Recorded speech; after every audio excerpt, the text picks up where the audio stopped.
Hello and welcome to the Imperial Truth, episode 91. Unfortunately, it's just myself today.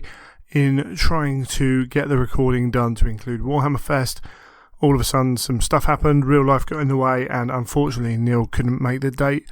Rather than delaying this episode, I thought we'd put it out anyway, so it will just be me for a little bit.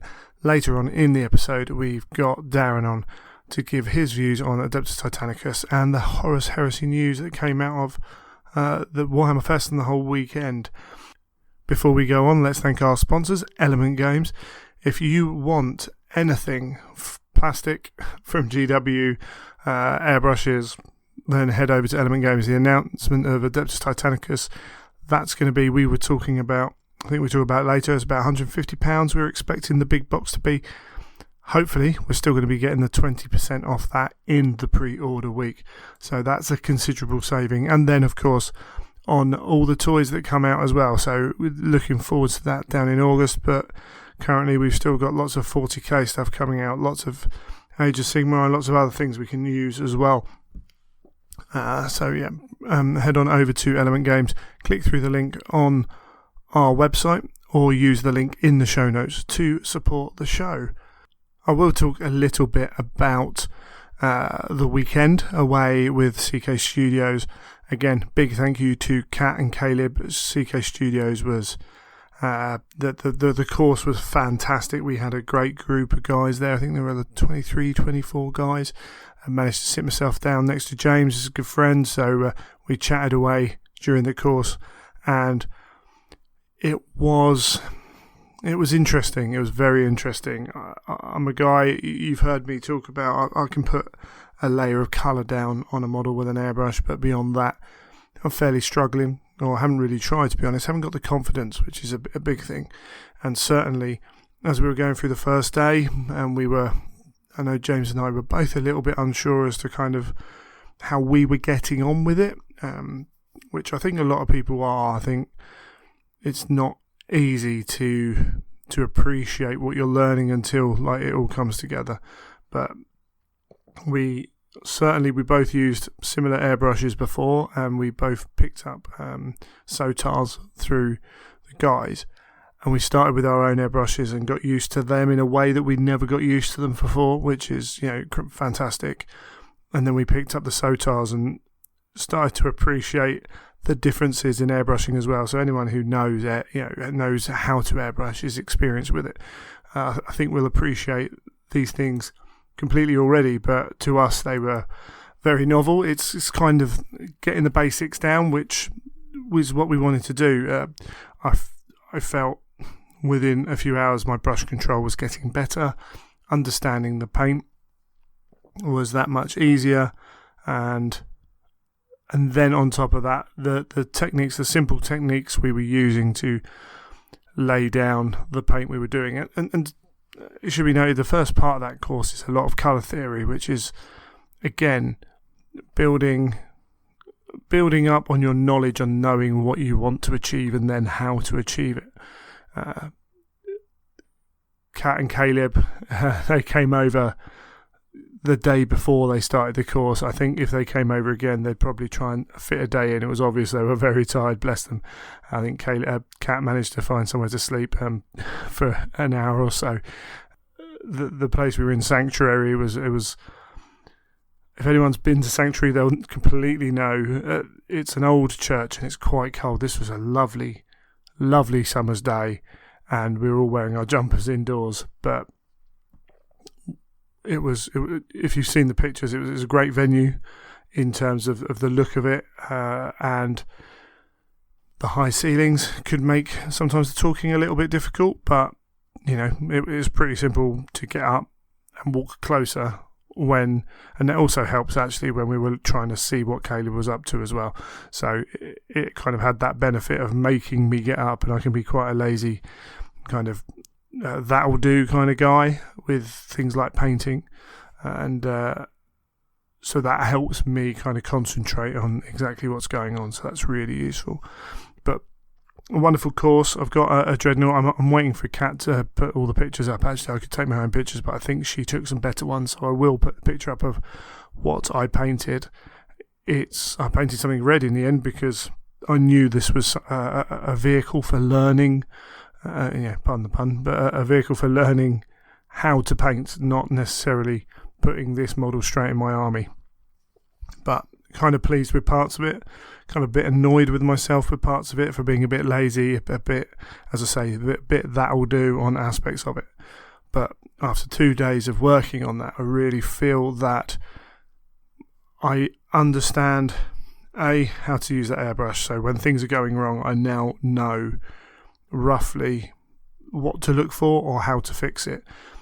Immediately from where I was brushing at home, the PSI I've been using dropped tremendously on paints, similar paints to the ones I was using. So that allows for me to control to avoid those mistakes, which is really good. So getting the PSI down, understanding what's going on with the paint for when to turn it up and down. Those little things, if you're going to go to a course or you're going to learn by yourself with YouTube and whatever, they're invaluable. The cleaning of the brush, I've been doing it basically the wrong way for quite a while, was causing myself more headaches than I ever needed to. It's also much quicker to do it the way we do it, and then getting the right tools as well. Having a look at some of the products that they recommend, that Daler Rowney, I think it is, the inks that we used are fantastic. I'm going to be ordering some of them as soon as I can. Unfortunately, I haven't really had a chance to get the airbrush set up and crack on with it since I've been home. But I just want to say a massive shout out to Kat and Caleb for coming over and doing that. They're going to be coming back. They really enjoyed it by what they were telling us anyway, and I'll be considering whether I can find time to go and do it again.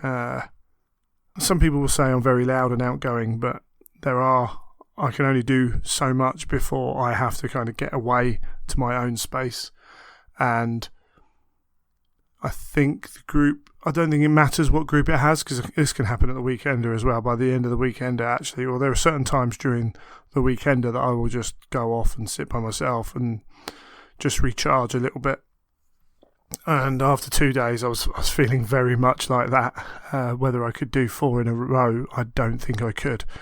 But that meant, unfortunately, I didn't do the 102 course, which looked phenomenal as well, and is something that maybe I'll have to catch hold of next time they come over, because I need to. I want to push a little bit more. I don't want to get to Neil's standard. I don't have the patience or want to give up the time to get up to competition standard, but to increase the productivity and the level of quality, as well as level of productivity, should I say, will be really cool. So thoroughly recommend a CK Studio course, no matter where you are. If you go and check out their site, I'll try and put links in the show notes. Go and check out their Facebook page. They've got a list of dates. They're going over to Europe, and of course around America and Canada as well. So they're doing plenty, and you can find them at various events, conventions. Head on over, because they're wonderful people as well, which always help. Now, because it's just me and Neil's not here, we're going to just kind of push through a few bits and pieces. I don't want to bore you. I know that episodes recorded just by myself can be quite hard to listen to. They certainly can for me. So we'll get on to Darren as soon as we can. I just want to catch up on the little bits and pieces. We'll be talking about Warhammer Fest, about the seminars with Darren, not so much the models, so we'll go through a little bit of that. We do have the Sukaran bundles on Forge World's website at the moment. I looked at those, didn't really think much about them, then I looked into it. You're getting two basic Sukarans for £140, so that's £18 off, and I think the other Sukaran bundles work out about £18 off as well. So if you're thinking about buying more than one Sukaran, it all helps, doesn't it? And then the Las Rifle Tertio for the Solar Auxilia as well, you're getting £25 off a bundle of that. So if you are thinking about doing some Solar Auxilia, you can jump on that as well and save a little bit of money, which is always helpful. And we also had announced, we had the Telemon rules for 40k. So if you have a Custodes army, and with the announcement from Warhammer Fest about the 40k rules for the Custodes, the Talon stuff, well, it might be separate books, not 100% sure personally. But if you do play 40k and Heresy, then it looks like almost everything's going to be pulled over to 40k, which makes sense from a financial standpoint, which means that hopefully when I get some painted up, I can have an army for both as well, which is pretty cool. And then at Warhammer Fest itself, we saw a painted version of Scoria, which I think looks fantastic. I really want to get that model, the painted version, to see in the flesh, because didn't get that good a look of it at the Heresy Weekender, but it's just crazy weird. And from the front on view, I absolutely love it. I think it's absolutely fantastic. I've got to get used to it a little bit from the side views, but it's a very, very different model, and I really like it. Janisha Kroll, there's videos, 360 videos. If you want to go and check out any of this stuff, Garrow on Facebook. You've got the Warhammer community site for starters, but then you've also got Garrow on Facebook as one of the best places to go. Battle Bunnies, there's a few other blogs as well. Adeptus Titanicus, there's a number of groups just started up on Facebook that you can find as well. But they've got videos of people picking up these models, having a look at them, getting different angles. And there's a Janisha Kroll one. I prefer the one where she's wearing a mask on her, over her mouth. I think it's absolutely fantastic. I don't know who did that. It'll be interesting to find out. I'm just going to go through the list here of what I've got them, how I've got them laid out.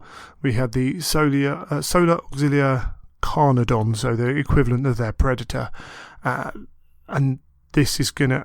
The one thing with the Solar Auxilia is they're a little bit, or have been a little bit, either infantry or big tanks, and hopefully having some of those medium tanks in there and the transports will break up that army a little bit, which will be really good, because hopefully we'll see a few more of them. It also means if you don't want to go for all the big tanks, you don't necessarily have to paint all the troops either, which potentially could put some people off.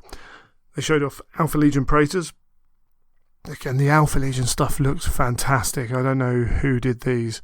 I don't know if it was Rob, because he did Alfarius. I don't know if he did the whole Lernians and the Praetors, but they are looking absolutely fantastic. I can't wait to see people get on them and paint them up. It's going to be absolutely brilliant. And then outside of that, we had there was a very, very cute little sneak preview kind of thing thrown on one of the pages. Forgeworld showed off one of the pages from Book 8, Malevolence, about the Chondak's Cleansing Fleet Order of Battle. So it lists basically who was there. So Crusade Officer Cadre, we had Jagatai, we had Callistus, Merivin, Knight Century of the Silent Sisterhood, and that, Auxilia, blah, blah, blah, blah, blah, all the lists of people who were there. Right at the bottom under Auxiliary Forces, the very last line is one Demi-Vigil of the Silent Sisterhood, 63 Sisters Militant equipped with Erinius pattern jet bikes. So, someone noticed this, took a photo, shoved it up online. This possibly means we're going to get some jet bike sisters at some point. Now, whether it happens anytime soon, who knows? But that's pretty cool. The one thing the sisters need is to be expanded, because they just, I don't know, they just appear to be, from a gaming perspective, they're very good to shove on objectives and leave it at battle in your Talon's army, but also you don't tend to see, it's hard to make an army that is sisters based. It's a lot of repetition and everything else. So having the option for something like that is fantastic, and it's more maneuverable. Game terms, who knows how they'll come, what they'll be equipped with, but there's plenty that can be done with that, allowing them more options, speedier options, gives them more role, and maybe encourages people to take them on as more of a primary force, which is really cool. And then there was plenty of other stuff going on at Warhammer Fest to say. We won't go into it because I'm going to bore the hell out of you. It's 15 minutes probably felt like half hour for you guys by now. But there were third-party The licensed products were out in force. We've got Games Workshop in this huge expansion kind of wave. We've got, as we talk about later, we've got a lot of stuff coming this year, and that's only the stuff we know about. The licensed products are increasing. We've got apps. We've got this collectible card game, computer based. We've got a number of computer games coming out. We've got the 3D large scale models that have been done, and now we've got gaming tables, which I kind of really like. The surfaces of them.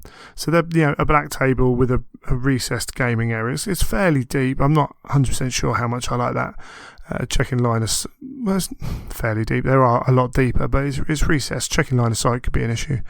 But what you've got is this kind of really cool, both for the Age of Sigmar and 40K's inlaid gaming surface, which I assume is some kind of matte. And then they're black. The only thing I'm not a massive fan on is the leg embellishments on the corners.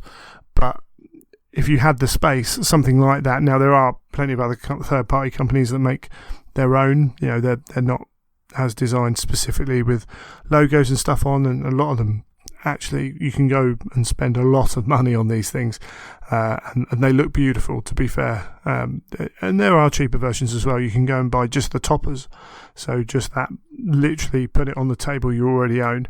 But I thought they were quite cool, worth mentioning. It's the best places to go to check up if you want to check up on the heresy stuff. Pendrag's blog, as we talk about, Darren's blog is on 30k forums. You've got Garrow on Facebook. You've got people like Battle Bunnies, and there are a number of other places that have done write-ups of the weekend. But if you look at those three places, are quite concise. You're going to cover most of the heresy kind of aspects of the weekend.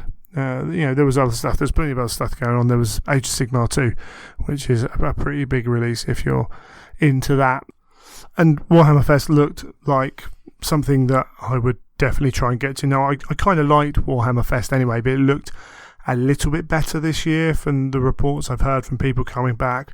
There was a bit more to engage on, and that's always a good thing. It would probably be remiss of me not to talk about the items that went on to the last chance to buy. Now, we mentioned a little bit about the Solar Auxilia last time, and the paints as well. And now we've had the upgrade parts, mainly Mark II, and mainly the chests and shoulder pads. Now, there certainly was a visceral reaction, probably a very emotional reaction to this happening. I think for a lot of people, the individual upgrade parts are very much kind of a flagship kind of thing that they cling to, whether they are from Forge World or not. I think some of us as punters look at those items and think they really define the legions, and therefore when they disappear, it's kind of a bit of a blow, kind of maybe disproportional to what's actually happening. But certainly from my part, I was looking at picking up some of the Space Wolf, the torsos, and they've only been on sale for a few months. In those few months, I knew I was moving house. I knew I had a lot going on, so I didn't purchase then. I didn't want them to get lost, didn't want them to get damaged, all that kind of jazz. And so I was prepared to wait until actually I got into time to go and purchase a few. I was up at Warhammer World that Friday actually and bought a few packs, not as many as I want to. And in fact, as a Space Wolf player, it's not as much of an issue because you can pick and choose around the 40k stuff a little bit more than you can with, obviously some legions don't even have much 40k stuff going on, but there are opportunities there for Space Wolf players. So for me, there was a little bit of that frustration, and I think frustration is the word that transfers into online chat on Facebook and Twitter and everything else in a way that is not necessarily that great. It doesn't come across very well, and I can understand that. And in fact, also when people are posting in frustration, that can be read differently by other people as well, which creates a bit of an atmosphere which isn't ideal. we found out, and it's fairly logical, that basically these kits weren't selling. Turns out there's an actual department which take care of stock. So we heard from the Weekender, from Warhammer Fest, and they basically said, we need to clear space. These aren't selling, so they're going to go, and that's fair. That's a business decision. I completely understand it. There's a lot of people who are confused as to why these well-selling kits are being taken down. Well, the answer is they weren't well-selling.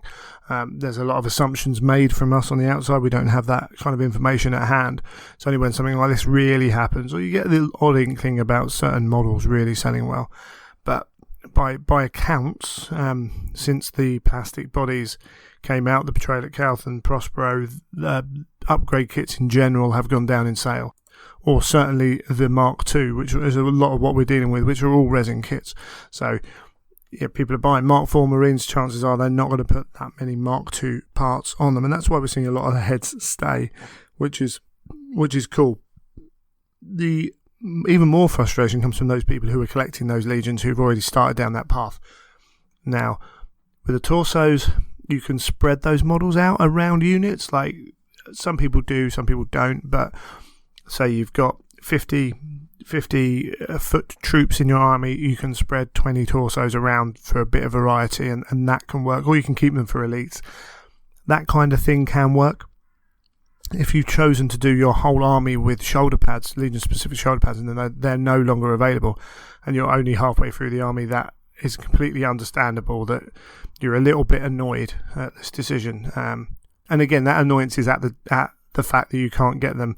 I'm not saying people are, terribly upset, although some probably are, with Forge World directly, but I can completely understand that frustration, that annoyance is there.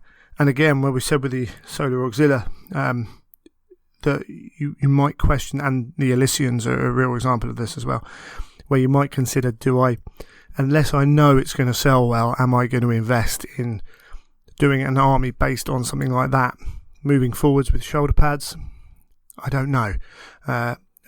Some people also moved away to transfers as well, which, and it's also key to remember.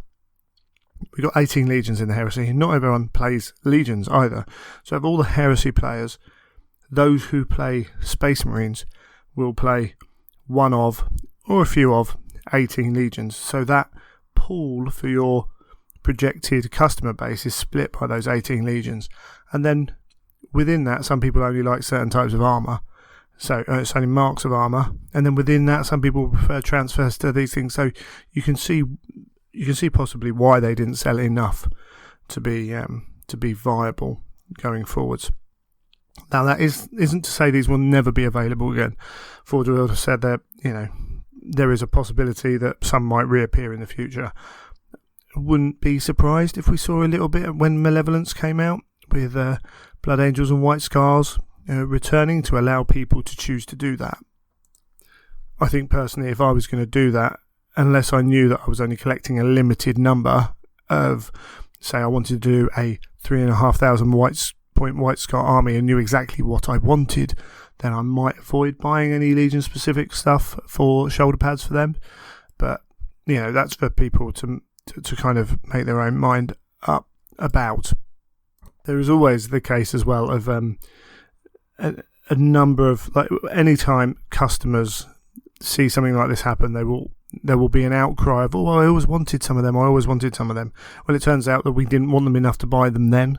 So that's always an interesting one, and that's happened quite a few times, particularly in the gaming industry, where I think there's a predisposition of gamers to be real collectors, and we want everything. And we say we want everything online a number of times, but actually it doesn't transfer into actual sales. So that's something else to remember when you hear people talking about things like that. Well, now, out of the Warhammer Fest, we actually got a little bit of information that Forge World, or whoever, might be talking with Citadel about certain of the paint ranges which aren't available anywhere else. I don't know which ones were spoken about, or can't remember, but I could imagine that things like Alpha Legion, the Sons of Horus colour, because that is hard to replicate easily, if that makes sense. It's a colour that, if you want to paint your Sons of Horus in that colour scheme, having that paint makes life a lot easier. Angron Clear Red for me would be the another one, but there are certain paints that sold well out of that series, and there is a possibility in the future of having those bought into the Games Workshop main line, and that would be wonderful. To do that, there needs to be kind of proved to be, I suppose, a demand. Sales will do that. If they did sell better than the other lines, then that is a way of that happening. Also, a well-constructed email, something left on the relevant Facebook group for GW to say, is there any chance of this colour being brought into the main range? They might carry weight, particularly if they're in number, well kind of the idea is well put out, so you're not ranting and raving, why did you get rid of this? But it's, I would like, or would GW ever consider, can we have, you approach it in that right way, it carries more weight when you do that, which is good. And I'm terrible at giving this kind of feedback. I say it quite often on the show, follow it through rarely. Maybe I'll have to link up with someone, kind of to work something out and send it in together, because otherwise it just generally I get magpied and something else comes up and that takes all my attention. But this was this is a business decision that has happened, not necessarily directly from Forge World, and it's based on a few factors, one of which being sales, as I've said. Now, some of the reactions were over the top. Some people read in more than should have been read into comments. Some sites possibly haven't helped this recently. We've had this big lull in the heresy, we all know that, and that lull has come about for various reasons. One of the major reasons being new 40k last year, which has taken resources. Specialist games have also had that explosion where they needed to borrow resources. We know Forge World have taken on staff across the company. They've even got a new Age of Sigmar person to lead that team, which they've never had before.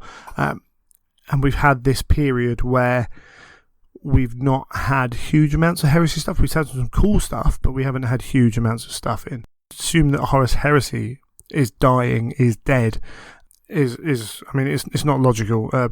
Forge World would not be putting the money in, would not be putting the timing, would not be looking for staff, assigning that much space at Warhammer Fest, that kind of thing, for a system which they didn't think was going to carry on, which wasn't earning them money. We know that they're doing lots of work in Malevolence. We know it's coming. We've also had Adeptus Titanicus, although there are reasons to set it in Heresy. Again, it makes it easier to sell the two kits straight away, but the fact it is set in Heresy and they're talking about campaign books, all this stuff shows you that they are still very, very committed to the Heresy.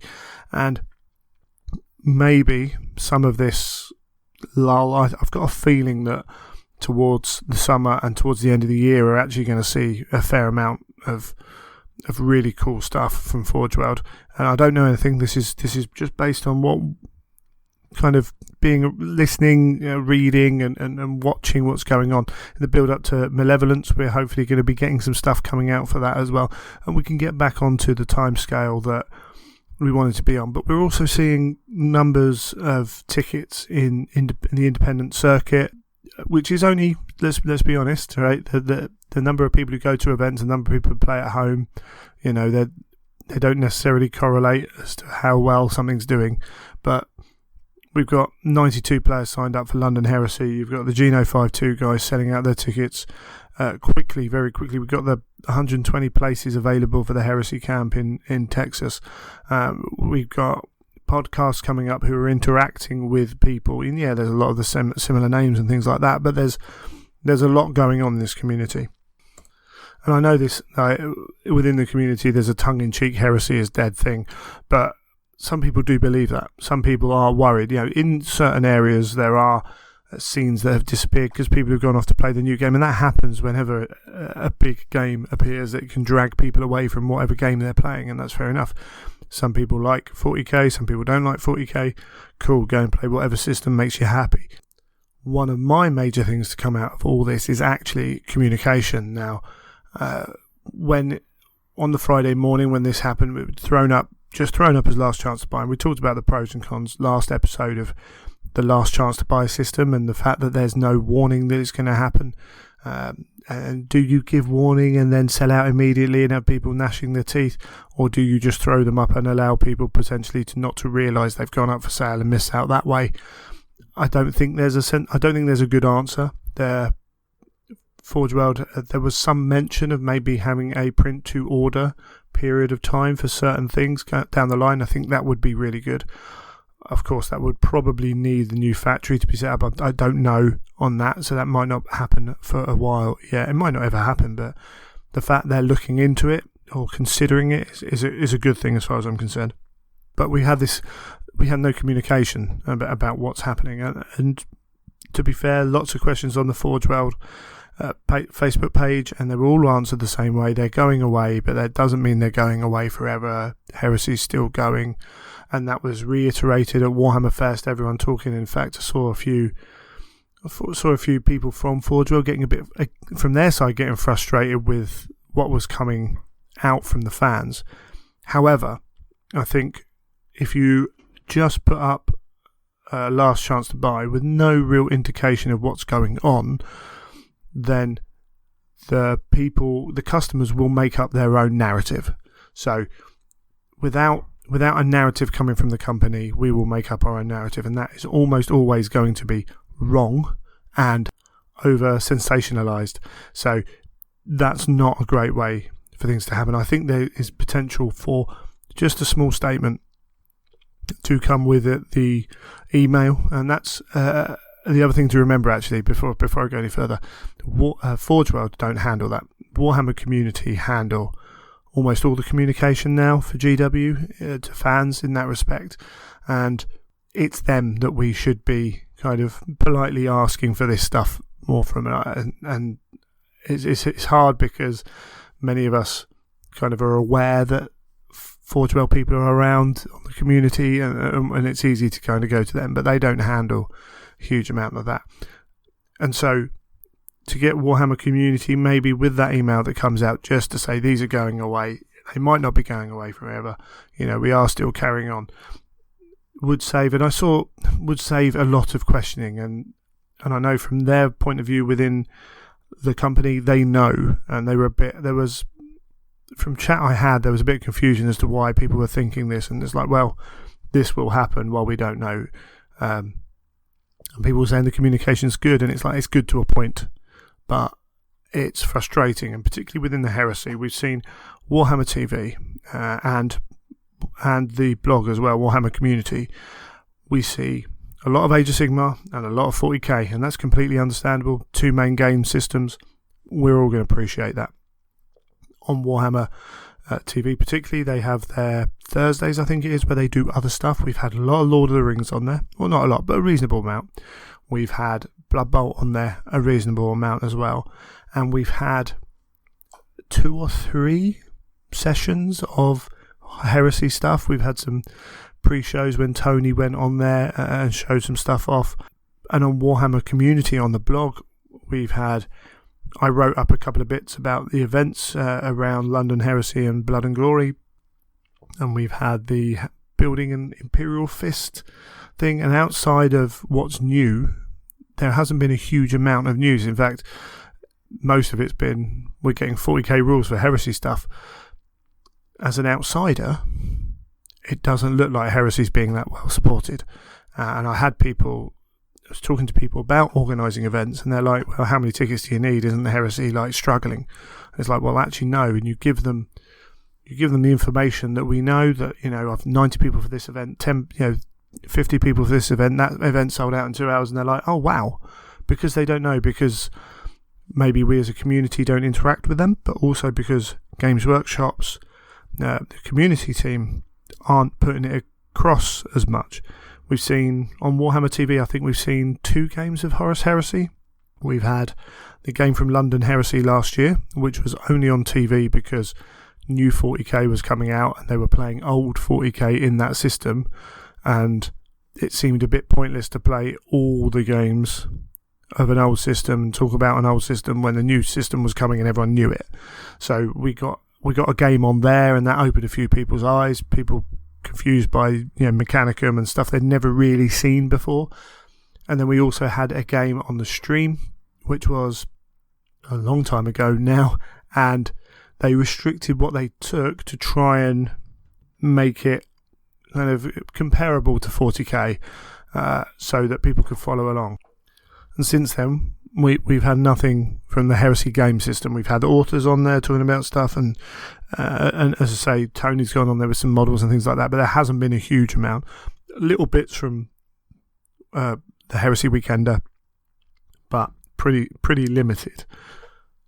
Now with Adeptus Titanicus coming out, I can see them putting that on the stream for a bit, and that'd be cool. But and I know as well that certain people in Forge World have kind of pushed the case to getting more, and I've seen positive remarks about getting Heresy onto Warhammer TV a little bit more. And when we got to understand that we're not the main game system for GW, and that's fair. Age of Sigmar 40k, they're going to come first. But if we could share a little bit of the limelight that Blood Bowl and Necromunda are getting and Lord of the Rings are getting, then that would be a very good thing as far as I'm concerned. At the very least, it will let people know that the company still care, and that's not to say that we don't think they do care, but it's hard without any information coming like that way. Perception's everything, I think. So now it's hard sometimes to do these little bits without someone to bounce off, to someone to talk to, doing it solo. So again, I apologise for that, so I can be a little bit rambly. Nothing in this is really overly critical of Forge World or of Games Workshop. It's a desire for a little bit more Heresy focus from the company as a whole. Forge World do wonderful things. We're used to going to events, talking to Forge World staff, getting all that information, and we used to get way more because Age of Sigmar and 40k never used to get that. We always felt we were very lucky with Forge World and the Heresy that we were interacted with. And now, when you look at what's coming out, ours hasn't changed. We're still getting that quality interaction and everything else. But GW have opened up these other channels and are not and have not given Heresy much time in that. And it feels like we're being left behind a little bit. Whether we are or not, that's what it feels like to a number of people. But hopefully we're going to get a change. Again, if you go on to, say, Warhammer community and say, can we have any Horus Heresy games on online? Can we have some more Horus Heresy articles? I'm not saying written by me. There are better people out there, I'm sure, who could write some good articles, and people within the company as well. Not necessarily. I know that Games Workshop do utilise Tyler Mengel does some really good articles, and other people do as well. But there's plenty of scope for them to do a bit more Heresy. And if we go and ask them politely and nicely and in numbers, then that might well change. So overall, Heresy's not dying. I'm getting a bit tired of that whole thing, really. We are in this lull, fair enough. We are now getting more information about Malevolence. It's sounding wonderful. We'll talk to Darren about that in a little bit. We're getting Adeptus Titanicus, a whole new game system. I'm already considering how to utilise Adeptus Titanicus at the next event I run, which will probably be Blood and Glory, probably be involved in all that, but we'll have to see on that one. Logistics, make sure it all works. We're getting towards the Siege of Terror with the novels. Actually, it's a really exciting time to be in a Heresy. Really. I've got a feeling that, as I said, summer and autumn could see some really cool stuff coming out. We didn't think we were going to get a Termite till we saw that. We've got, as I talked earlier, the possibility of Sisters on Jet Bikes and expansion of that army list. There's so much cool stuff going on that we just got to keep cracking on with what we're doing. Go to events, buy toys, paint them. It's all grand stuff.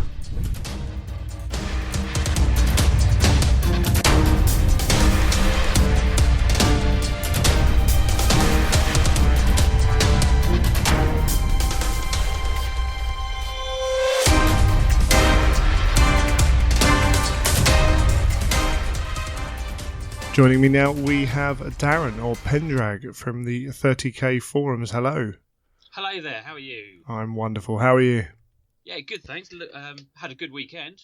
Lots to report back on, which is positive. Yeah, absolutely. So, for those who aren't sure who Darren is, or I've mentioned him a number of times on the show, he does wonderful write-ups of events that he goes to, and along with Garrow are if I'm not at an event, they're the kind of two places I look for information that's slightly less sensational, shall we say, than some places can get. Yeah, I tend to like just reporting back on what I actually found out as opposed to my interpretations of what I heard. Yeah, absolutely. That's the best way to do it. And as you say, you were up at Warhammer World. No, not Warhammer World. You were at Warhammer Fest. I was. For both days. Yeah, I did go up both days, and actually it made a difference this year, which was interesting as well. Last year it didn't, but this year there were a couple of subtle differences between Saturday and Sunday. Go on.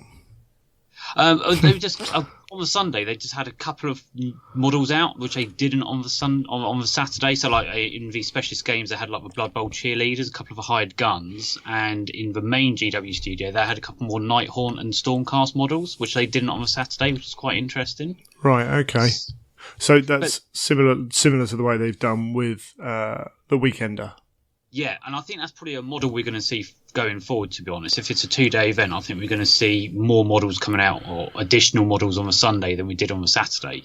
Yeah, and that's only fair with the way that Warhammer community are putting this information out. So I was at the South Coast Grand Tournament for Age of Sigmar, and unfortunately I was so busy all day that it took me till that evening to catch up. But it's really easy just to go to Warhammer community site and pick up that information.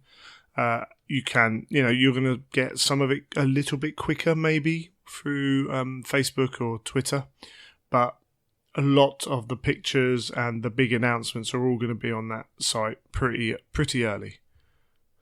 Yeah, absolutely. In actual fact, there were a couple of things that went up on the community website that weren't actually announced in the seminars as well, which was interesting, particularly in the GW releases. There was a couple of things about the second edition AOS that went up that weren't announced, which was interesting. Yeah, okay. Maybe we'll touch on that in a bit. But we're mainly here to talk heresy. In fact, so we're going to keep this to mainly heresy. There might be a little bit of crossover because we're recording this out of sequence. So Neil will have talked a little bit about his experiences before this. But just before we get into that heresy stuff, you're saying that there was stuff to do as a 2-day event. Did it live up to 2 days worth of? Yeah, I mean, you and I kind of spoke about it last year. We felt 2 days last year was a bit of a stretch, and you were kind of looking for things to do on the Sunday. But I think this year it was better. There were more seminars, for example, this year. I mean, a lot of them were repeated, but it means you could spread them out over the 2 days. So you had more opportunity to get into a variety of seminars, which is much better. And I've already mentioned about different models on the Sunday, so you felt you could go back to the cabinets. There was also different staff on both days as well. Okay. They split staff up between both days rather than having everyone on all the time. So that was quite good as well because it gave you different people to talk to on both days. So compared to last year, I felt there was a lot more to do on the second day. I didn't feel on the Saturday that I'd done everything that I wanted to. So sure. Yeah, it was good. Bit like a weekender in that respect. There was different things on Sunday to keep you entertained. Oh, that's cool. And the layout was roughly similar. So we've talked about this before. I assume it was roughly similar. Should I say? Yeah, it was exactly. I mean, main GW studio were on the top floor, specialist games and Forge World were on the second floor, and then all the sales area and the licensing companies were on in like the main arena section. Yeah. So I mean, yeah, same as last year. No real different, but that works anyway. So yeah, I say listeners might remember, us talking about this before on the show, but there's only so much space in the Rico Arena. It's not a bad size for what they do, but they can't really do a huge amount with the style they set up, and it works to a point that the Forge World Specialist Games area can get quite warm. I don't know how bad it was at the weekend. Yeah, with particularly with the big rugby scrum around the Adeptus Titanicus cabinets, it got warm very, very quickly. Particularly after everyone had been in the sales area, then kind of shifted up because with having specialist games on the second floor, that's generally the first place most people went. So they went to the sales area, then the specialist games, then kind of filtered up to the top floor. Right, yeah. So it did get quite warm at times. So all good fun. Yeah, there's nothing more than better than warm gamer, is there? Absolutely, yeah. It's one of the little things we have, but it would be the same with a different group there anyway. So, absolutely. Yeah, that's cool. Okay, so we had, as I say, there were some big announcements from GW, lots that don't concern the heresy, but we did have, well, one quite a surprise actually. I was quite taken aback on reflection. I think the Adeptus Titanicus thing, we'll get into that later. Yep. Yeah, to be honest, but I mean, I was hoping, because I've been hoping for Titanicus for about the past 18 months since I first started finding out about it. Yeah. So I was kind of hoping we'd see at least models, but actually the amount the quantity we saw really took us back. Really took us by surprise. So, which is brilliant. Yeah, absolutely. Much earlier release than we were expecting. We were all expecting November, and it's August.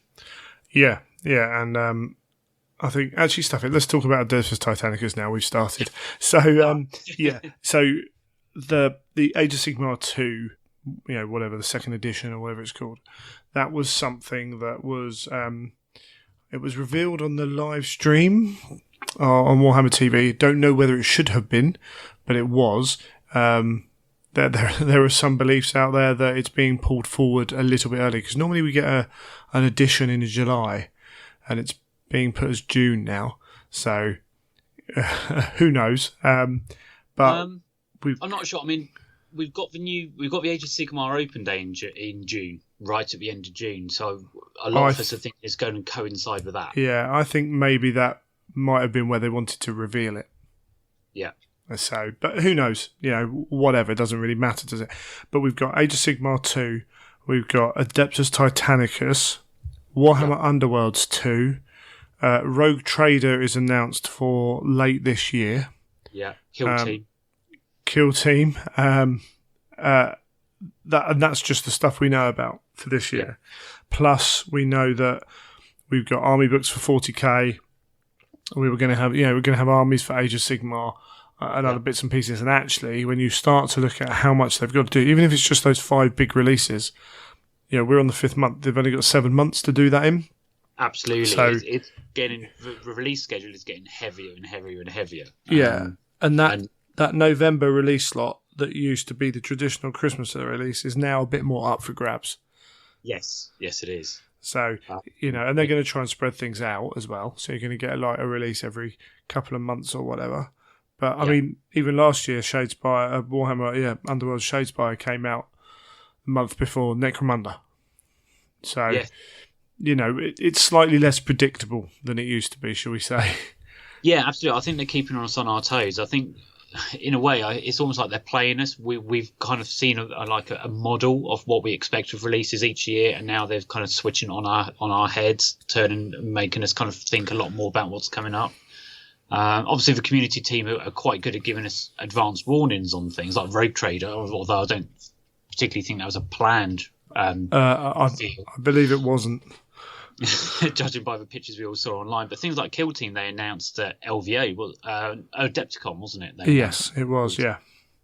But nothing about that was at the Weekender. At Warhammer Fest, there were nothing being said about that as well. I mean, they could. The new Knight models, which we've all seen pictures. We've seen pictures of the new large kind of class of Titan. Yeah. That wasn't at Warhammer Fest at all. We know that's out later, in June.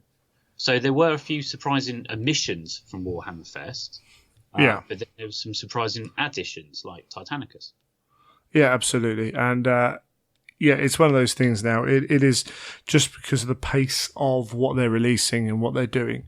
It's going to be a lot harder to be kind of aware and put your hat on. You can do it to a point, but I'll potentially have lost £1 or £2 on a couple of bets that we wouldn't We can get Adeptus Titanicus to November, but that was based. Adeptus Titanicus drops, I'm going to be losing more than an odd pound. Oh, too right, yeah. But that was based on the logic of what they were doing, and cool. Yeah. They're mixing it up, and that's not necessarily a bad thing. Whole different story about saturation of the market and what have you, and that's something that I'm sure they've got under control. As gamers now, I think we really can't be the whole GW gamer. Just have to accept that. Yeah, this is it. And I think for people like you and I who play multiple systems within the GW hobby, it hits us in some ways harder. Those people who just focus on a single system, it's not so bad because things are a bit more spread out. But those of us who do play like Age of Sigmar, 40k, specialist games, we're like, oh, another release. That's another release. And you are having to be much more selective about what you're going to go for now. It's not a case of I'm going to pick up every codex or I'm going to pick up that unit or that book. No. And then on top of that, we've got all the Black Library releases as well for those of us who also read all the books. Yes, it's a good problem to have, but it can be frustrating at times. Yes. So, Adeptus Titanicus, the hype built. The pictures were, someone managed to sneak a glimpse through the doorway, and I know some people at Specialists were a bit frustrated with that. I understand that. I completely understand that. I know though that Friday when I saw that picture, I was hyped. Yeah, it was one of the big conversations in the queue Saturday morning because obviously you all line up going into the event. And the biggest conversation you heard around you was conversations about Titanicus and what it was going to be. Because I think one of the things, you've mentioned it before on this podcast, that for those of us who play Heresy and go on the Heresy forums and listen to the different podcasts, we're aware of these developments in things like Adeptus Titanicus, specialist games, etc. But for a vast majority of the hobby who just focus on 40k, they have no idea about it at all. If it's not up on the community website, they don't know. So for a lot of people, that was some of the first hints they had that this game was actually in production or being developed. And actually the hype level amongst those was massive. And listening to people around the cabinets and talking to the specialist games team, they were asking questions like what is the game, what's the setting, etc. Things that those of us who play Heresy have known about for quite some time. So what I think Titanicus is doing is starting to drag in more people into the Heresy hobby. Which is a really positive. Yeah, it is because, many people might pick it up and say only a few of those go forwards, but there will be coming from a good position. Yeah, that's healthy for the hobbying and the community that we have. And this isn't a dig because listeners should know my thoughts on this now. But sometimes you just attract people who realise actually sometimes fairly soon that actually that game's not for them, for what they want from a game. Absolutely. And they're looking for a different thing, and sometimes it's not easy to tell exactly what a game's like until you've got into that system and played it. So yeah, it could be really good, and the game itself looks, the models look fantastic. The models are amazing. The level of detail. I was having a good look at the Warlord Titan, and they've got the detail even down to the rails on the back of the Warlord with the point defense las cannons on the back. It's down to that. The Reaver's got a little hatch underneath the reactor, so that you've got people who can climb in from underneath. The detail on it is fantastic. And if you saw a photo of one of the plastic ones next to the 28mm resin ones, you would be hard pushed to tell which was which. Yeah, absolutely. And, this is all, it's good in a way that specialists have waited this long, I think, because the technology's there to do this. And the quality of sculptures has always been at GW, and now they've learnt how to use the 3D modelling on computers that allows this to happen. It's not just a case of shrinking the model down. They do have to be a bit more technical. Certainly seen with sprues. The parts on the sprues are very different to the parts you get resin kits, and they've thought about it a lot more. And obviously, plastic comes with certain advantages over resin. I don't want to get into that conversation, but it does make it then more accessible for a lot more people as well. Being it in plastic goes back to what we were saying earlier. It's a point that it can drag people in because they can pick up a plastic kit, and hopefully this should be supported in stores as well, because the plastic's a bit like the other specialist games we've got, like Blood Bowl and Necro. Right, I think it will be supported for a while, but like Blood Bowl and Necromunda in a lot of stores, they are then being pushed back out. Yeah. And that's not necessarily a bad thing. No, even if we just get that initial splash release, get people into it, and then obviously once it's on the main website as well, that attracts people in. All they need is that hook in, don't they? Yeah, and then it needs to be supported by Warhammer community as well, which is another thing, because it won't have the same sort of release style that other game systems will, but that's another thing in itself. So the size of these things, we did see a picture of them beforehand, but seeing some of the videos, particularly of people holding the model, we're talking somewhere between just larger than a Redemptor and smaller than the GW Knight. Yeah, I mean, the Questoris Knight is roughly about Terminator size, is the easiest way to put it, and then the Reaver is probably Contemptor size. Is about the scale I would probably put it on. Maybe slightly shorter, but it's broader than the Contemptor. And then the Warlord is easily maybe a couple of centimetres taller than a Redemptor, but slightly shorter than the Knight. Yeah. So we're talking about decent sized models that will have a presence on the table. They're not going to be like the old. For those of us who can remember that far back, the old Titans from Metal One Epic many years ago that did get lost on the table at times. These ones won't. You're going to know what they are. And also for those painters amongst us, there's enough detail on those painters. I think because we've also got very few models in the game, the Maniple's only 5 Titans. I think some of the paint jobs we're going to see in the future on these are going to be absolutely fantastic. Yeah, even seen Giuseppe putting pictures of his up that he did for Forge World. Yes. You've got enough to play with there, and they look really good, really good. And as you say, so we're going to get, the 3 class of Titans: the Warlord, Reaver, Warhound. The Warhounds weren't there, were they? Just to cover that. No. The Warhounds have all been done, and actually, speaking to one of the staff, they've all been painted. They finished painting them on the Friday, but because they're outside the 3-month preview window, they didn't bring them along. But they will. They should be at the Forge World Open Day in July. Yeah, I think that's a little bit sad. Tell me about it. The Warhound's my favourite. It's one I was most excited about seeing, and they weren't there. It's just like, but I can understand why. I can. It seems like limitations they have. So. It seems like that's a rule that could be bent for something like that. When you're going to see everything else from a release that is fairly strict and over a short period of time at the moment. Yeah, I think that we didn't see the Cerastus pattern knights either, so we know they're on the way. Yeah, but we only saw the Questoris because you get those in the box, or one of the boxes, because there's 2 boxes. That's cool. Yeah, absolutely. And we also saw the terrain and the tiles as well. Oh, but the terrain is phenomenal.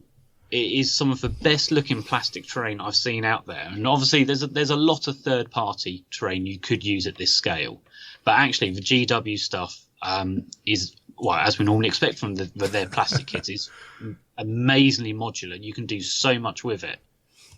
Yeah, it does look fantastic, and that will increase the price of the box over what some people want to pay. But I can't, I couldn't imagine going back to like cardboard terrain anymore. I think this stuff is really good, and it's going to frustrate some people again because the Knights, the Titans are that much bigger than they used to be. But they're scaled correctly for 10 mil-ish.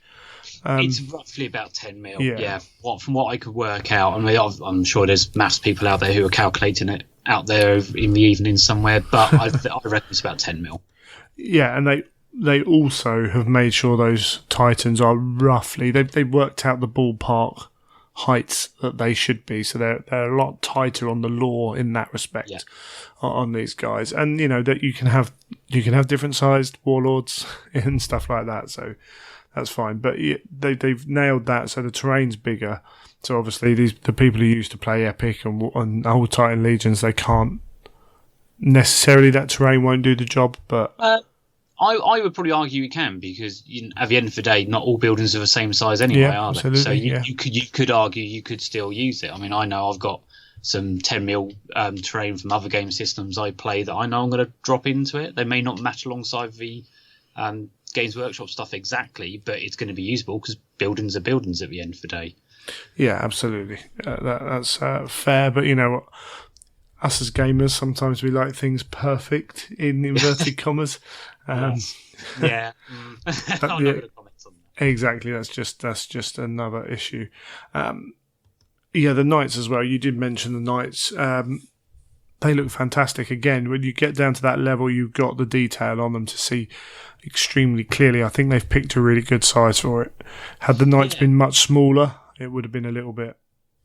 I think you would have lost detail. And also the knights do have the different weapon options. So all the Questoris weapons that are in the 40k game are also in Titanicus as well. And I know in one of the earlier versions they were talking about the Weekenders a couple of years ago. They were saying that knights would just have one standard stat line, and it wouldn't matter what they were on with, they would just have a standard stat line. They've now seemed to have tweaked that, where actually the weapons you pick will make a difference in game. And obviously that gives you a bit more customization for that then as well, doesn't it? So yeah, it's super cool. It's really good. And then with it being the way Forge World have done models for a long time, magnet port's going to be there. Yes, as well. There's a bit of miscommunication about this actually. People were saying that there's magnet points on all the Titans. It's not. That's not actually the case. The Warlord has magnet points. Yeah. The Reaver's arms are actually ball joints. Okay. So you could magnetize them. It will be more fiddly, but you could magnetize them. And I had a good look at the kit, and there are certainly ways you could do it. But it doesn't come automatically. With Warhound, we don't know because we haven't seen the Warhound kit yet. But certainly with the first two releases of Titans, the Warlord and the Reaver, it's only the Warlord that has the built-in magnet points, which we're seeing increasingly more commonly in a lot of Forge World kits. Yeah, they're pretty good at. Will's a master at that. Yes, yeah. Been doing that. New Land Speed has got them in a built-in as well. So. Oh right, excellent. Yeah, he's all aboard that train. So we've already talked. We're getting an August release for this. We're also getting a few versions. So we're getting the big box, everything in it. Everything you need to play. Bish bash bosh. Yeah, there's two boxes. Effectively, you get one. The basic rules box comes with a hardback rulebook, and that's taken me by surprise. I was expecting a softback rulebook. Yeah. Then it comes also with two of the Warlord, Reaver, Warhound, and the Questoris Knight terminals, which is what you need to actually play the game with. Loads of tokens, literally lots of plastic tokens that you need on the terminals, and the basic weapon cards, because each weapon has its own separate card with its profile and stats on. So that's the basic set, and then there's something called the Grand Master Edition box, which gives you everything in the basic set, plus 2 Warlords, 6 Knights, and quite a number of sprues of buildings. I think it's about 4 sprues of buildings, but I can't exactly remember on that. It's more than the basic box set of buildings, I know that.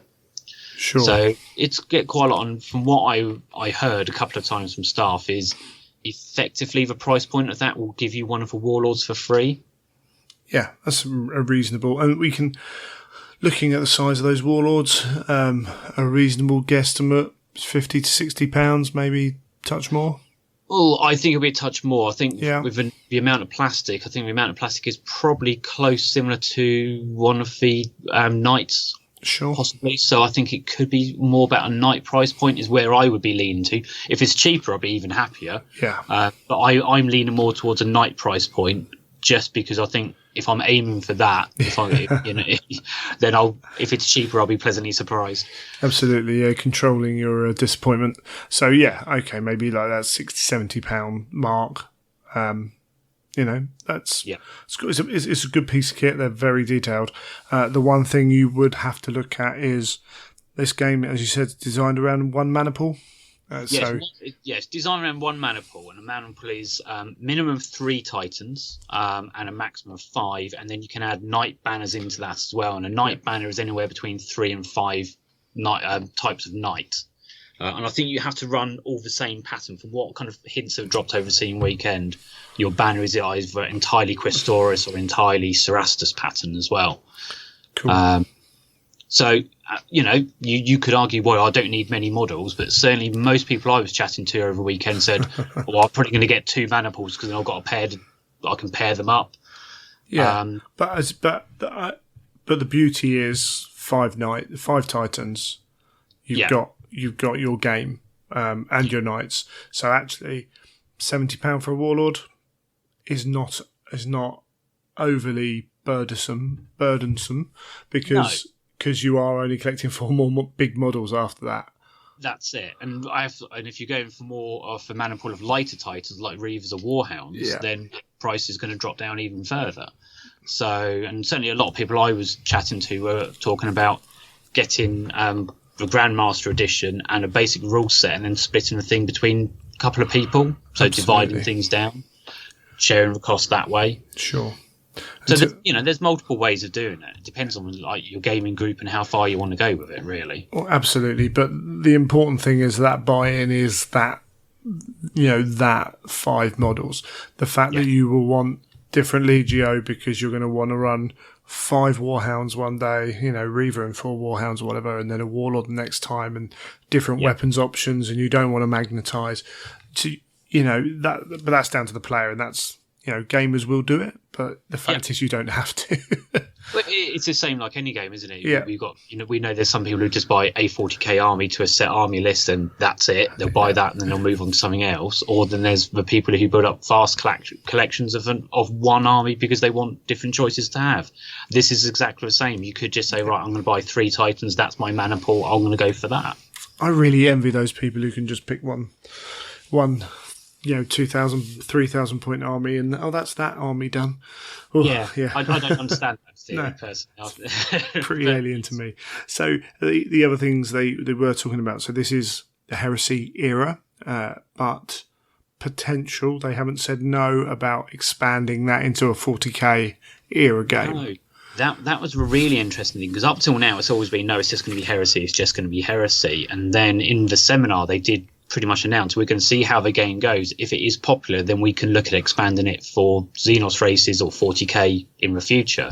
We know they have plans for more chaosified titans, if we want to use that term, for like the Siege of Terror, the ones with all the spiky bits and tentacles and so on. Sure. So that that would give us chaos in 40k as well. But there's certainly a core group of gamers who would like more Xenos titans, for Phantoms, the Gargants, etc. And I think by making that announcement, that's also keeping some interest in the game alive. Yeah. But it also, so as I was saying, because this essentially, when they were originally talking, it was almost a standalone game that would be released, and there we go, it sits on the shelf. Now, that's fine and that's great and that will make money, but over time people will forget about that game if it's not added to or bought out or revised or what have you.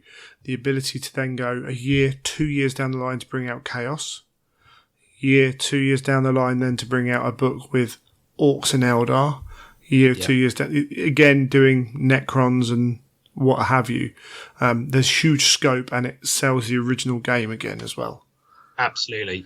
One thing I will say into that, which has been one of the most common questions asked in every seminar I've ever been in, and I think talking to a couple of the design team, they said it's the most common question they're asked. They are not going to expand into vehicles in infantry.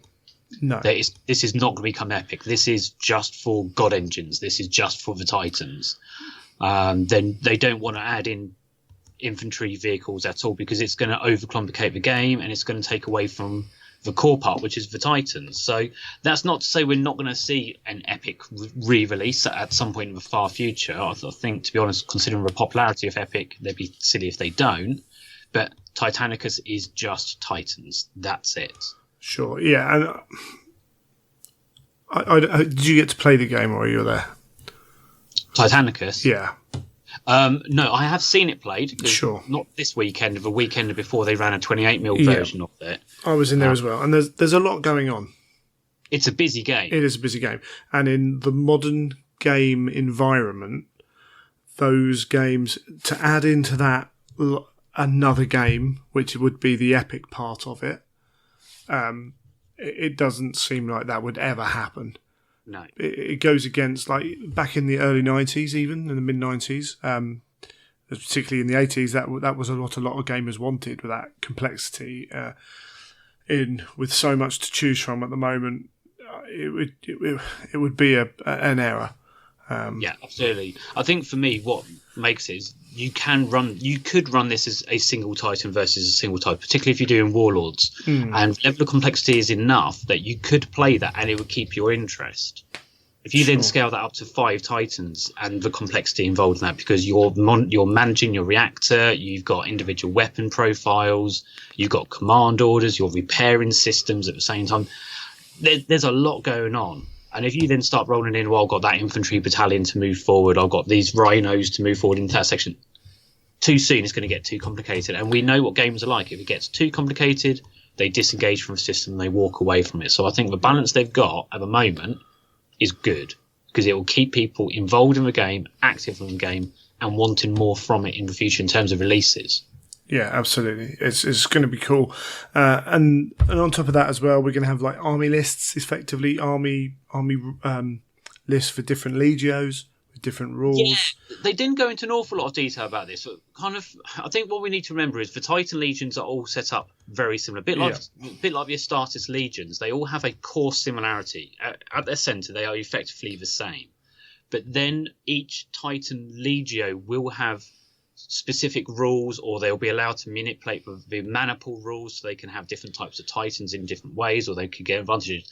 To be fair, the team didn't go into detail about how they're going to separate that out, but all they did mention was each legio will be slightly different. They may have access to different stratagems, for instance. So you also have, like a bit like 8th edition 40k, you've got access to stratagems which you can use at the start of the game. Things like orbital bombardment. You've got fortifications, outflank, the typical kind of things we expect in a war game of this time.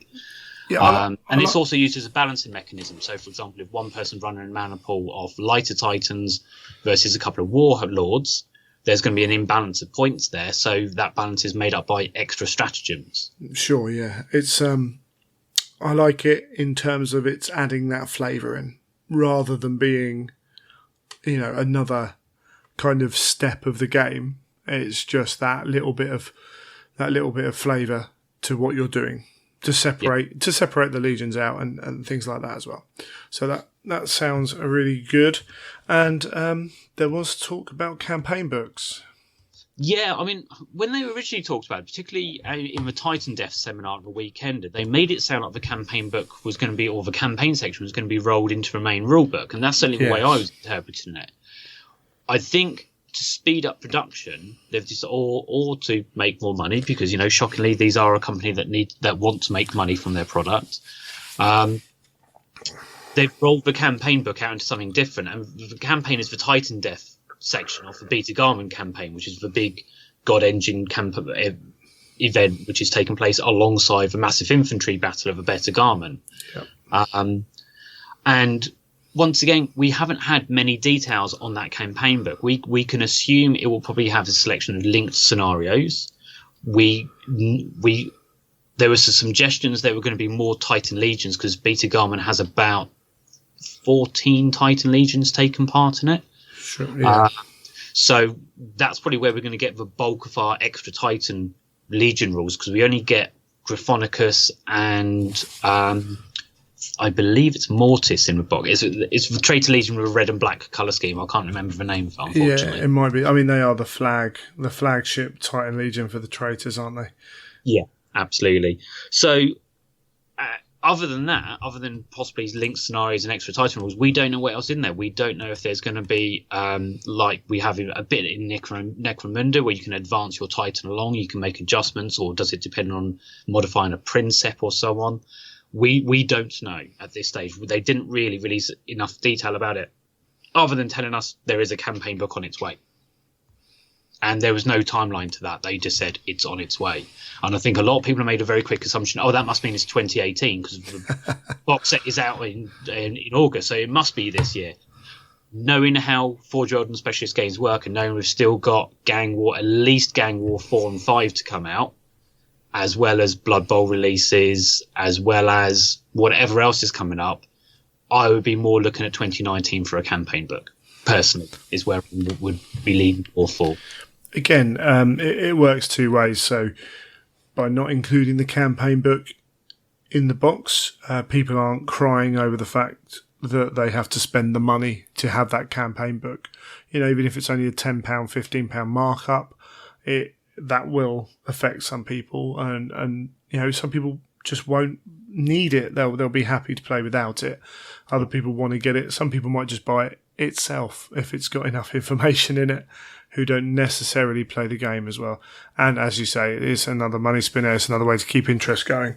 It's sensible, makes sense, it's logical. Yeah, absolutely. I mean, they do have quite a good idea for release. They were talking about other products which are due for release for it. So we know they've got a Resin Realm of battle boards which are coming out. We know they look amazing. We've got different weapon upgrades coming out. So all the current resin weapons will eventually be released in plastic weapon upgrades. Cool. Which is nice. And then they're going to do also resin weapon upgrades for rarer weapons. And apparently ADB has been blamed for the most requested, which is the Ursus claws. Naturally. And they're also going to do decal sheets for all the different Titan Legions as well, all the individual ones. So, and we've seen a couple of previews of those for Grophonicus and the other Legion, which is in the box set. So there's clearly a lot of expansion moving forward. They've got lots of ideas. And then where they go after that, we don't know. We can assume they'll probably do stuff for Siege of Terror, because everyone's desperate for chaosified Titans. And then we know there's also new class of Titans coming out as well. The Nighthaunt is the most commonly referenced version of that. But we don't know. We don't know what's in the future. They've clearly got a long-term plan for it moving forward. Absolutely. Excellent stuff. I think that's probably covered Adeptus Titanicus. There was a bit of a buzz around it, even at the event I was at. And as a heresy thing, it's great to have, as you said, great to have that other game that's sitting in the heresy kind of the heresy region, and then we'll be looking. I'm sure we'll be looking forward to Battlefleet Gothic. Oh yes, oh yes, that I'm very much looking forward to that. And then we've got everything we need for a big campaign system, haven't we? Absolutely. We can do the in-system battle, the big engine battles, and then we can use our 28 mils to run around on a tabletop with. So you know, we've got everything we would need. Absolutely, excellent stuff. Should we jump into Malevolence then? Yeah, let's move forward to that. Yeah, this for those, just a quick reminder for those who might not be aware, Malevolence is the title of the next book, which is all Blood Angels and White Scars and some other bits which may seem to have changed. I looked on the photos that Garrow and Battle Bunnies and a few others had, and from the Weekender, where it was very clear on those slides, whatever you want to call them, slides, blimey, how old am I? That it was Blood Angels, White Scars, full lists, units, rules, awesome, Alpha Legion and Space Wolf units. And the Space Wolf seem to have been lost in the last few months. To be fair, there actually wasn't much mentioned or publicly mentioned about Malevolence, much beyond what we got at the weekend. There was a couple of times, but if you were speaking to designers, and I mentioned this in my feedback on the 30k forum quite a lot, that if you don't talk to the staff sitting behind the tables, you actually miss out on half the event, because the guys behind the table will be very clear if they can't talk about something. They will make that perfectly clear to you in a very polite, professional manner, obviously. But if it is something they can talk about, they will talk to you for hours about it. They're massively keen hobbyists. They're the same as us. In some ways, they're more keen than the rest of us in the TSS because they know what's going on behind the scenes. But if you talk to a guy, I mean, I had a long chat with Anuj and Neil, the two writing members of the Heresy team. Two of the three. Easily, there's Emma? Is it? Emma, yeah, it is Emma, yeah. And I was having a long chat with them about things. So they will talk to people, and they're really keen to talk to people. But if you're just going there and you're scanning around the tables, or you're going to the seminars and just listening to what's happening in the seminars, that only tells you half the story. Sure. So, did you actually hear anything about Space Wolves? No, Okay, not at all. But then, to be fair, I didn't really hear anything about Alpha Legion either. No, so but, we'd expect that. It doesn't. Yeah, absolutely. It doesn't mean right. So let's not all jump on the wagon, right? Before, but their omission from those pictures is interesting when they were there on those pictures at the Weekender, and it might just be that they don't have room to do a huge amount with them in this book. And you know what? It's fair enough. So I think it's just fair that, maybe be a bit aware that might happen. That's a possibility. Yeah. The Alpha Legion are still going to be involved because of Chondax, because of being integral, I think, to the White Scars. So absolutely. We may get in-game effects from them, but we will get narrative that includes them. Yeah, absolutely. And, Cygnus and Chondax... there's nothing new there. We know that Cygnus and Chondax are being done, so just a quick reminder, Cygnus is the whole Blood Angels going off to demon-infested area, and then Chondax is the campaign against the Orcs, with the Alpha Legion sticking their oar in and complicating matters. What we did have was more information on the demons of the Ruinstorm. Yeah, absolutely. I mean, they did mention that Malevolence is now 2/3 written, cool. Which is really good. They're working. All the Chondax is done. Chondax apparently is finished. Excellent. And Cygnus is the main part they're working on at the moment, because obviously we all know about Cygnus from Fear to Tread, but the point is Fear to Tread deals with big events like Sanguinius fighting Kabanda, the battle around the temple, and so on. What it doesn't deal with is the wider system battle that's going, because 4/5 of the Blood Angels are at Cygnus, but Fear to Tread only deals with that a small core group where the red tier goes down. Yeah, absolutely. So what they're kind of doing at the moment is they're filling in that wider picture. They're letting you know what's happening with the wider Legion, as well as what's happening with Sanguinius and his kind of the company, the companies around him, the sections around him. In terms of the rules, they're now in their third version of the rules and going out with the play testers, and apparently it's all been very positive so far. I think the demons are going to be a real meta change. I know we throw this term meta around a lot, but I think whatever gaming group you're involved in, the demons are so different to everything else we've had before. It's a bit like when Mechanicum first was released as a main army. People are too used to playing Legion versus Legion, and what you take against another Legion force or a Mechanicum force isn't necessarily going to be that effective against a demon force. And some of the way the demons deploy, the way they act in the game, the rules that are attached around them, you need to play very, very differently against them. Yeah. And maybe... I know you said on your thing, on your write-up, but choosing different weapons as well. And we know that, actually, and that's one of the reasons why I kind of allow demons at my events, is your heavy bolters, your auto cannons, all those kind of rotor cannons even, they work against demons. You don't need las cannons, and in fact las cannons are sort of pointless because you're only... you haven't got to break through their armour. Yeah, I mean, stuff like grav weapons, for example, graviton weapons, everyone takes it to deal with things like the Spartans and so on. Well, that's not going to be that effective against demons because they haven't got any armour. So, armour as in vehicled. Yeah, absolutely. Vehicles. So, stuff that people take the high-hitting stuff, and actually... what they've deliberately done is they've moved away from the 7th edition codex, because the demons in that codex... in the old 40k 7th edition, had some very, very distinct weaknesses. Yeah. And what they've done with a new demon list in Malevolence is they've looked at those weaknesses and they've looked at how it can balance off. Because we know Heresy is very much a shooting game. Yes. And assault armies struggle against that overall kind of meta, if we want to use that term. So what they've done, they've put in several rules effects that give the demons more of a chance to survive against that shooting. Yeah.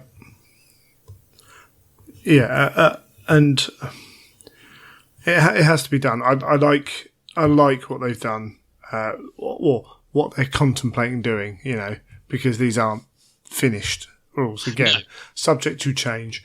But what was it you'd written in here that first and second turn they're tougher, they're stronger. Yeah, what happens? Because what we need to remember, this is a army list to represent demons for Ruin Storm. Yeah. So this is demons manifesting because they want to manifest. They're choosing. The Pantheon is allowing them to manifest, or the Pantheon is pushing them out because the Pantheon wants to achieve something.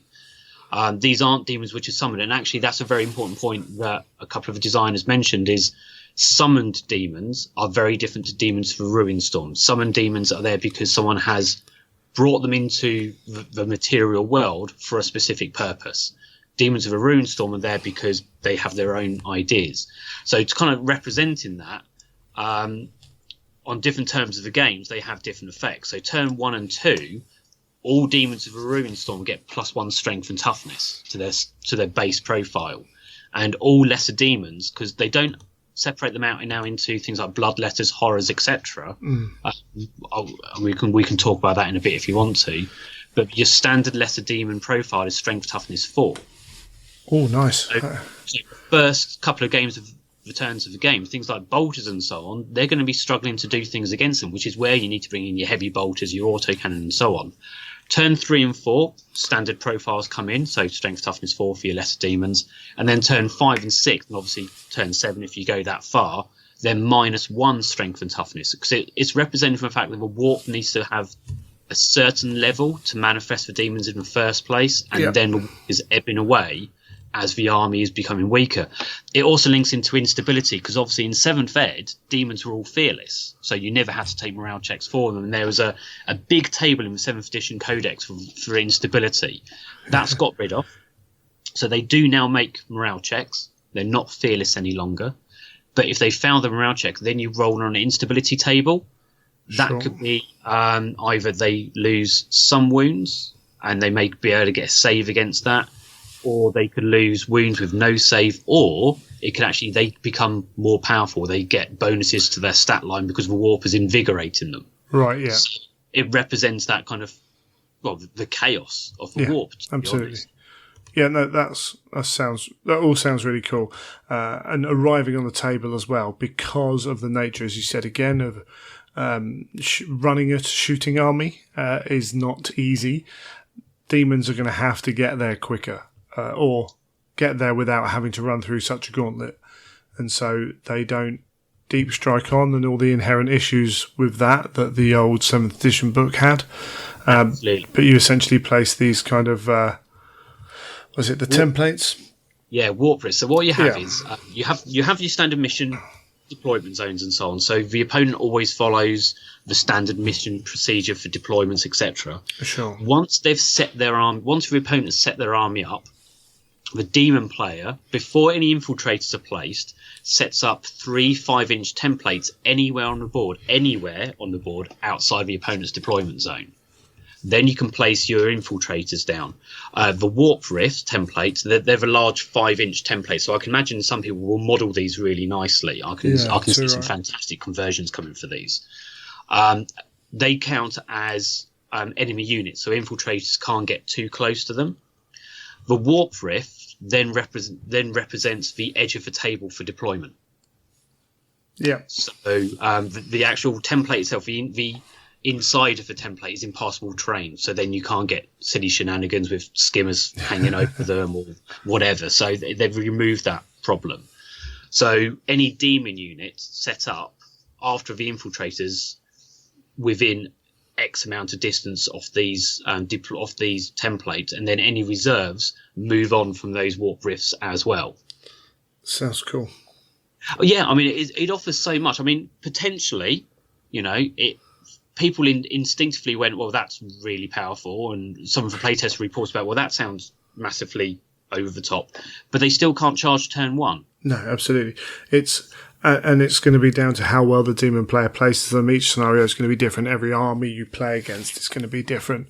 And as a demon player, if you put them too far up the table, you're going to get ruined because everything's going to be at you. So yeah, there seems to be options within that, and it sounds cool story-wise. And they have been really testing this. Because for my first mention, I said to them, well, what about when you're playing armies like Alpha Legion with Mass Infiltrate or Orbital Assault armies, where that could come down and basically block off the zones. And they have play tested against that. They did take some of the, let's say, very efficient army lists to thoroughly test these against. And they have said, actually, it does work out. And like you said, if the demon player is overconfident and pushes all the warp templates up the table, then they can be surrounded and the demon player won't get anything on, in which case they'll lose piecemeal. So you have to be really careful how you're placing these. I don't think it's going to be a auto-win solution for the demon player. No, absolutely. And it sounds really good, actually, as a player who likes tactical challenge. I think there's something there for you, potentially. Yeah. Without it being something where you have to be able to play that way. You can still enjoy the game, even if that's not what you're after. So that sounds really good. And then also the construction of the army. So, as we said, these are Demons of the Ruinstorm. These are not the Demons of 40k. We repeat that kind of thing that's been put out. You have generic like levels of demon, lesser demon, demonic beasts, greater demons, demon lords, so Primarch level demons. Yes, I mean, there's certain things. The way they've done it, the way it sounds is you have very limited unit choice. Sure. But within an individual unit, there's lots of customization. So it's represented from the fact that at this point in the Imperium's history, the Pantheon is fairly united. And the Imperium doesn't know what the Pantheon is. And that's one thing they're going to make a big stress on in the book is there's going to be no mention of Khorne, Slanesh, Tzeentch, Nurgle. They're just talking about chaos because the Imperium doesn't understand the four elements of chaos. Pretty much the only people who do is the Emperor, Horus, Lorgar, possibly Malcador. So what they're doing, they've got lesser demons, demonic beasts, greater demons, which we'd expect, demon lords, which is something brand new. Not demon princes, because not everyone's manifested into demon princes at this stage, but demon lords will be around a Primarch power level. And actually, if a Primarch goes toe-to-toe with one, it's not a guaranteed win for the Primarch. Cool. So, you've got that level of tactical challenge. We've also got Behemoths as well, which have got Gargantuan or monstrous creature demons as well, and possessed troops, which I'm particularly excited by. They start off as basic militia, but you can upgrade them to possessed marines. And these start off and deploy as normal in a mission. Yeah. So they don't use a warp rifts. But basically, the difference between those and things like Galva Back is the possessed is where the demon has forcefully taken over a body, and that can be living or dead. Nice. So people can be using things like the Poxwalker models, etc. for that. So I think we're going to be seeing a lot of conversions. I think a bit like the militia list. I think the demon list is going to open itself up to a lot of modelers. And even more than the militia list, I think it's going to be taken up by players. Yes. And it'll be really interesting because you can go and use bloodletters. Yeah, and the way the entries are kind of designed, from what the guys were saying, or the writing team was saying, is the upgrades you give, if you know your Chaos lore, you can see how they fit in. You can see what kind of demon it's making. So, for example, horrors could be given a flame attack to represent their psychic attacks. Demonettes can be given claws that give rend. Bloodletters can be given things like a +1 strength to represent the sword they carry. So there's all different ways. So if you want to construct a Khorne force, as we would refer to it in 40k, you could do that. You can do that. But you can also mix and match things as well. Yeah, and then on top of that, we got, much like the militia provenances, we have dominions. Yeah, and once again, these work the same as the militia, so you can customize your army. I think they said there's going to be 6 dominions in total, 4 of which are the obvious Pantheon one. So the they gave me the example of the Khorne one grants rage for all demons of the Ruinstorm. Sure. So, that allows you some customization, but you don't have to take the dominions. No. It's a bit like the militia list. You don't have to take the provenances. If you just want to run a generic demon list, you can just run a generic demon list. The advantage of the dominions is they give you certain bonuses, and they give you access to warlord traits and also different victory conditions as well. Sure, cool. But so again, that opens it up. Forge World, obviously, with those classifications of units, are going to be bringing out some awesome models, but also as I said, if you want to if you own 120 bloodletters and you want to put them on round bases and go and play with them, then that's going to be possible within that rule set as well. No guarantees whether it's good, bad, or indifferent, but you have the opportunity to do that. Yeah, which is really good. I think that's a fantastic way of doing it, and I think that's most of the demon stuff done. We have Psi Arcana relics. Yeah, I mean, they mentioned these at the weekend. Yeah. One of the things I've kind of got the impression from talking to them at the weekend and from this event that the psychic phase is still the one area that people are unhappy with. Not necessarily in terms of the power level of it, although if we talk about things like Thousand Suns, etc., that's always a accusation thrown at it. But the rules mechanics of it it's a very clunky section, and also if you don't have psychers in your army, it's a section you can't take part in. Absolutely. Yeah. So what the Psychana section seems to be doing is rebalancing that. It's a way to give psychers more to do, or if you don't have psychers, something to do in that phase. That's cool. So there's anti-psyker gear. I mean, they talked about psych out grenades, and a lot of it is being geared towards destroyers to promote that unit being taken by people, because apart from the very thematic army lists that take them regardless of like their efficiency and all that, I really dislike that phrase. People don't tend to take destroyers unless they really, really like the unit and they're willing to accept all the issues that come with them. Yeah. So by giving them that access to like psych out grenades, psych ammo, and so on, it should rebalance that unit. Hopefully, I really hope, because I love them to bits. Yeah, and hopefully, I mean, we'll have to see on that. Hopefully, there's enough of a, I'm all for that. And then, as I said, there's some relics in there, so maybe there are other ways of doing that as well. Yeah, they were certainly talking about relics. I would imagine you'll be able to give those to characters. Yeah. Maybe we'll see early versions of psychic hoods and stuff. I don't know. Yeah, and that hopefully that, because at the end of the day, we're with this rulebook, whether you like this rulebook or not. We're with this rulebook for a few years now, probably a couple of years minimum, and I feel there are certain issues with this book that would make a better gaming experience. Psychic phase being one of them. They're addressing that in a way they can without ripping apart the psychic phase and starting again, which isn't going to happen between editions, so that's fine. I think that's pretty sensible. That's it. And I think that's something we do need to bear in mind is moving forward, the team is doing what they can to rebalance the obvious issues around the edition we have. So things like the Psychana section, we believe that there'll be modifications to destroyers in the Blood Angel army list that they're using as a test run for what they can do to destroyers in the future. They once again talks about at the weekend, last weekend at Fests, that once the Dark Angels are out, they will look at rebalancing the whole 18 legions and the Crusade army list. Yeah. So, but that once again, that's a couple of years out at least. So with what we've got at the moment, they're doing what they can for us to create a better game. Yeah, in a reasonable manner. I mean, yeah, if everyone shouted loud enough, they might do it, but then it would only delay everything else, and people would shout about that. Yes. So you're damned if you do, damned if you don't. In terms of time scale, I did hear reports that there were two kind of dates mentioned. The original date was always end of this year, or they said at Warhammer Fest was end of 2018. Apparently, early 2019 was mentioned as well. I mean, to be honest, I'd put my pound on early 2019. I would personally put my money on the weekend of 2019. It's lovely.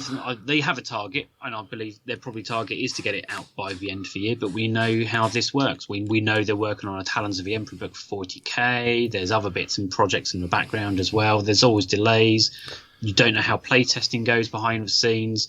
I would lean more towards weekend of 2019 for a release. Yeah, that's exactly what I was thinking. And, a couple of months is not a major deal. Let's not pretend it is really. Especially everything else that's coming out. It would be nice to delay it. Yeah, there's always something to spend your money on instead, and they've got a lot of stuff to fit in as well. There's models to be released between now and then that have to be put in this book as well. Things like termite, everything else. They're probably going to get put into this book. So there's all that.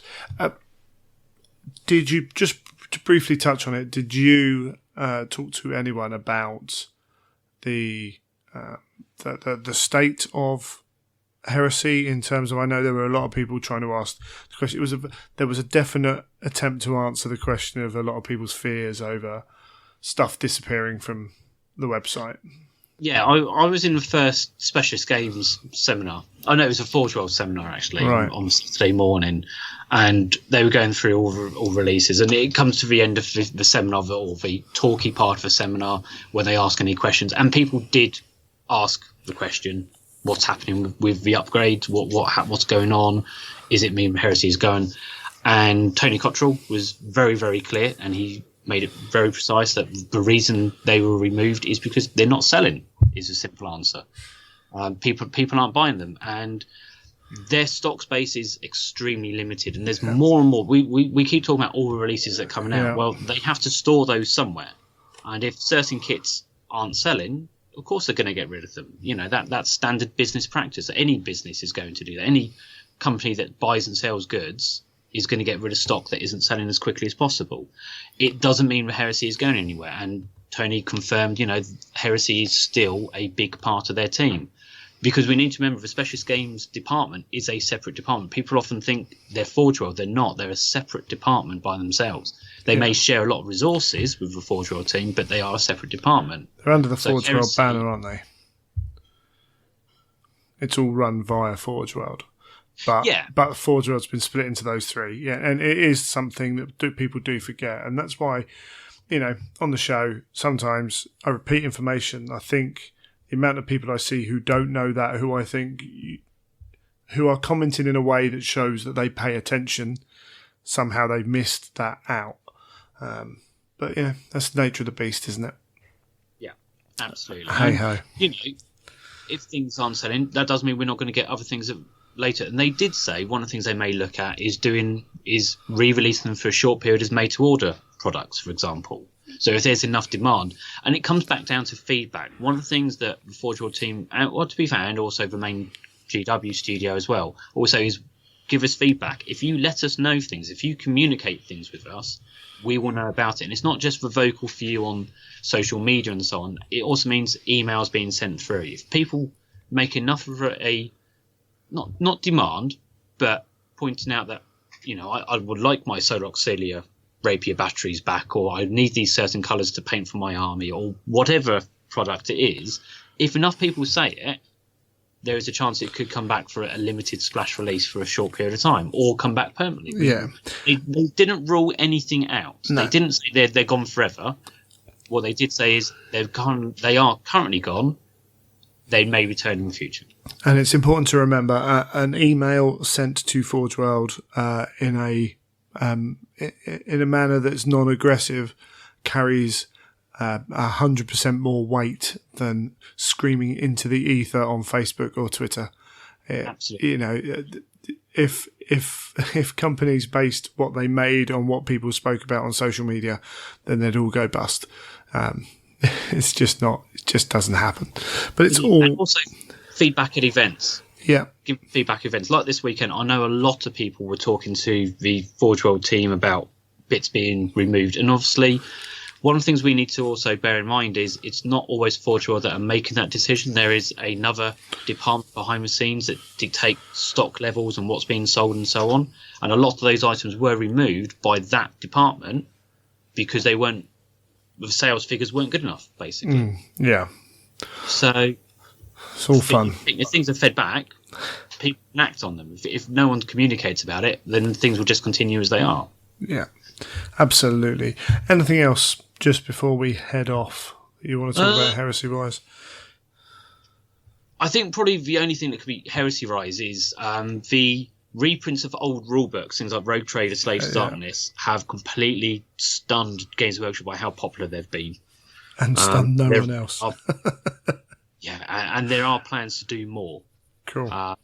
The most commonly asked for has been the Lost of the Damned Chaos book. Yeah.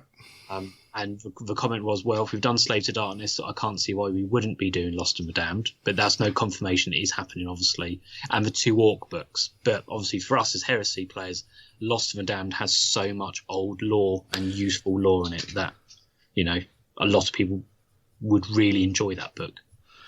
Absolutely. Excellent stuff. Well, thank you for coming on. That's right. No worries. And let's say, if you want to go and read Darren's full write-up, you can go to Heresy 30k, the events section. It's all in there. And he does this for every event he goes to. Sterling work, sir. More effort than I can be bothered with. It's just from the kindness of my own heart. There we go. Yeah, they enjoy it. Somewhere deep inside them, people like Darren and Garrow absolutely love it. But it's good. It's good for those people who can't make it. It's cracking. Awesome. Cheers for coming on, Dan. All right, no worries. Catch you later. Bye.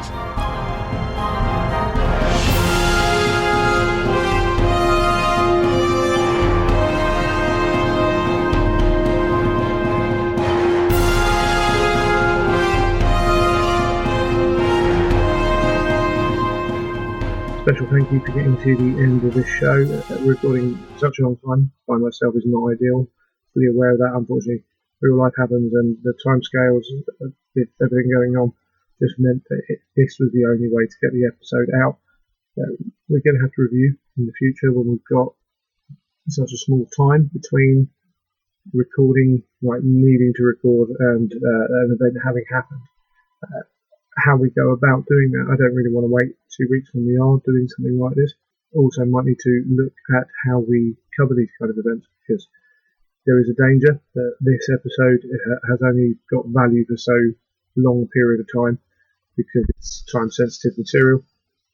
But again, there are issues with that, and some people don't mind it, and some people do, and some people can look back on it in a year's time and laugh at the things we've said and got wrong, and that's cool. But in the other instance, it maybe doesn't hold as much value. That's something I'll have to look at and we'll have to kind of sort out.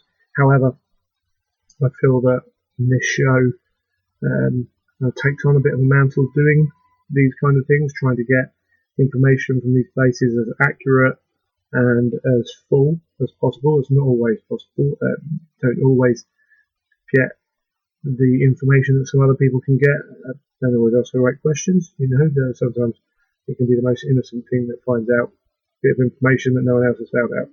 But we do go to these events, or know people who try and talk to people who come to these events, and try and let listeners know as much as possible what's going on, what thought processes we know about, and to do that in an accurate way as possible. And as I said, we do get things wrong. We've had it pointed out a few times, sometimes by audio staff, that we're not necessarily as accurate as we can be, and we address that as soon as possible as well.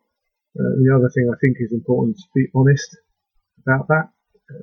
We're not always going to appreciate a decision, a model, a book in the same way between the community. You can have different opinions. In general, when it comes to things like a model, that's fine. When it comes to decisions like what they've just done, I'm not going to sit here and pretend that there weren't some emotions, particularly frustration, as I stated earlier.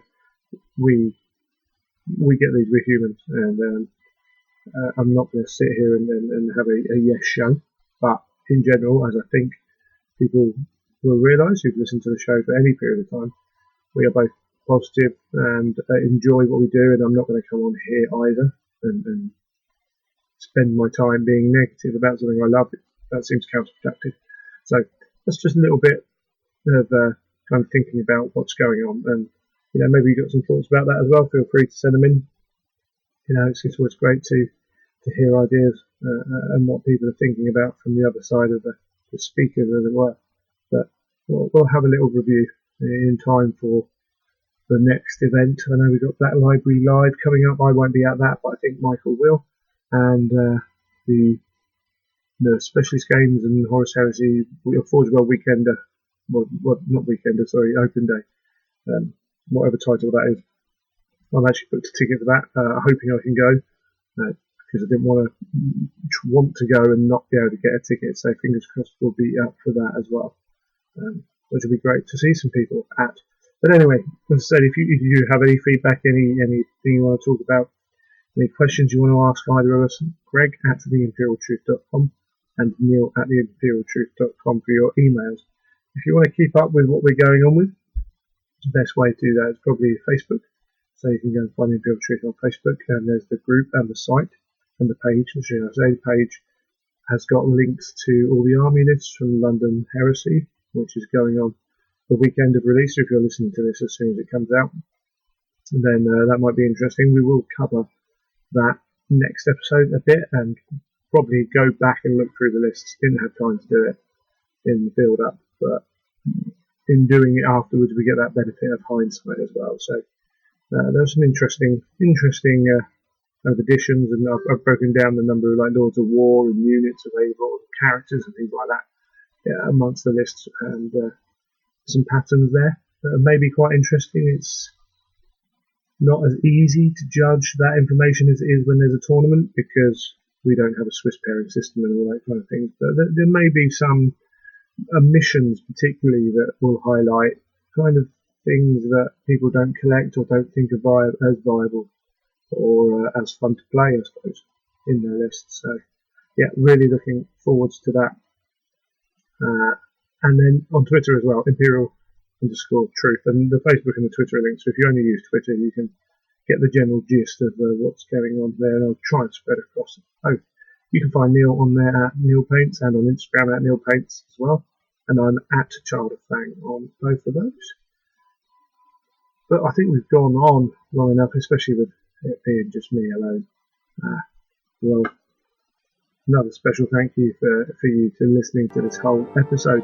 But until next time, you have been listening to The Imperial Truth.